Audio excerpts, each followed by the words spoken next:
আচ্ছা, মায়ের হাতের এই হলুদ চাউমিনের সাথে ছোটবেলার কত স্মৃতি জড়িয়ে আছে, তাই না? মনে পড়ে না স্কুলবেলার কথা? স্কুলের টিফিনে যদি বলা হতো আজকে একটু ভালো টিফিন বানিয়ে দিও তো, তাহলে মা এই হলুদ চাউমিনটাই বানিয়ে দিত। সেদিন আবার স্কুলে টিফিনের ঘন্টা বাজার আগেই যেন খিদে পেয়ে যেত, মনে হচ্ছে ঘন্টা বাজছেই না, কখন খাবো।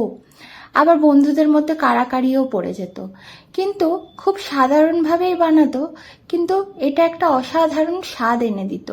এখনকার দিনে রেস্টুরেন্টে এগ চিকেন চাও অথবা অনেক রকম তো বেরিয়েছে, অনেক রকম সস বেরিয়েছে, তা দিয়ে আমরা বানাই, কিন্তু সেই স্বাদ কি আর আসে? তেমন কিছুই করতো না, সর্ষের তেলেই করতো। কড়াইয়ে সর্ষের তেলটা দিয়ে দিত, তেলটা গরম হয়ে যাওয়ার পর পেঁয়াজ, আলু, কাঁচা লঙ্কা এগুলো দিয়ে দিত, সাথে নুন হলুদও দিয়ে দিত। তারপর একটু ভাজা ভাজা হলে ঢেকে দিত, যাতে আলুটা তাড়াতাড়ি সেদ্ধ হয়ে যায়। আলুটা সেদ্ধ হয়ে যাওয়ার পর ভিজিয়ে রাখা অথবা সেদ্ধ করে রাখা চাউমিনগুলো এর মধ্যে দিয়ে দেয়। তারপর একটু ভালো করে নেড়ে ঢেড়ে তার মধ্যে ভেজে রাখা বাদামটা দিয়ে দেয়। ডিম দিত না, কারণ বইয়ের ব্যাগে তো নেব, তাতে তো বই আছে, বই তো মা সরস্বতী, ওখানে ডিম দেব একদমই না। সেজন্য এই বাদাম দিয়েই করে দিত, কিন্তু তাও খেতে ভালো লাগতো। তারপর বাদাম দিয়ে ভালো করে নেড়ে চেড়ে লাস্টে একটু গোলমরিচের গুঁড়ো ছড়িয়ে দিত।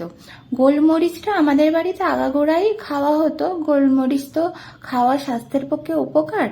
তো মা গোলমরিচ গুঁড়ো করে রেখে দিত, চাউমিন বানালে তার মধ্যে একটু ছড়িয়ে দিত।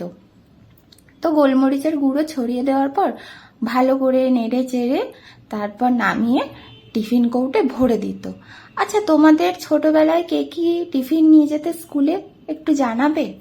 আর ভিডিওটা কেমন লাগলো সেটাও জানিও। যদি ভালো লাগে লাইক, কমেন্ট, শেয়ার করো এবং পেজটাকে ফলো করে দিও। দেখা হচ্ছে পরের ভিডিওতে। বাই।